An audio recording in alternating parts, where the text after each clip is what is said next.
भोपाल के शाहजहानाबाद थाना इलाके के वाजपेयी नगर मल्टी में 24 सितंबर 2024 को एक 5 साल की मासूम का अपहरण कर बलात्कार के बाद हत्या के मामले के आरोपी अतुल भालसे को हाईकोर्ट ने 3 बार फांसी सजा को बरकरार रखते हुए घटना को अरेस्ट ऑफ रेयर करार दिया।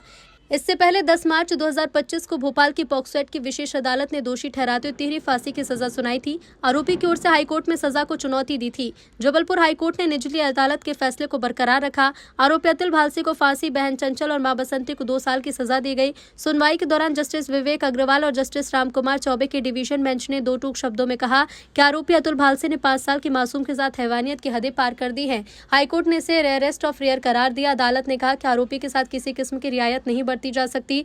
कोर्ट ने कहा कि समाज के अंतरात्मा को संतुष्ट करने के लिए ऐसे मामलों में कठोरता सजा जरूरी है। घटना 24 सितंबर 2024 को घटी थी। पुलिस ने आरोपी को गिरफ्तार कर जिला कोर्ट में पेश किया, जहां अदालत ने फांसी की सजा सुनाई। आरोपी ने फांसी की सजा को हाईकोर्ट में चुनौती दी थी। मामले में बच्चे का शव पीएम के लिए भेजा गया था।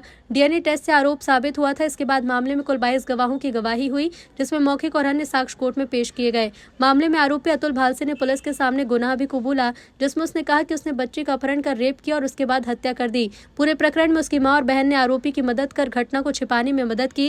घटना की जांच एसीपी अंकिता खातरकर ने की थी।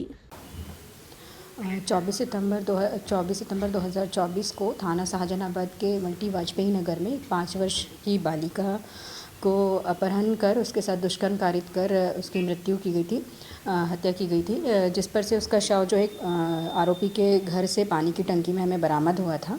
और इसकी इन्वेस्टिगेशन मेरे द्वारा की गई थी, जिसमें हमने प्रॉपर क्राइम सीन को रिक्रिएट किया था। एफएसएल टीम का इसमें प्रॉपर सहयोग लिया था। चैन ऑफ एविडेंस का कलेक्शन किया गया और उसके बाद इन्वेस्टिगेशन पूर्ण कर जो है जिला न्यायालय में चालान प्रस्तुत किया गया था, जिस पर 10 मार्च 2025 को 15वें अपर सत्र न्यायाधीश द्वारा आरोपी को तिहरे मृत्युदंड की सज़ा सुनाई थी एवं 2 सह आरोपी को 2 वर्ष के कारावास की सज़ा सुनाई थी।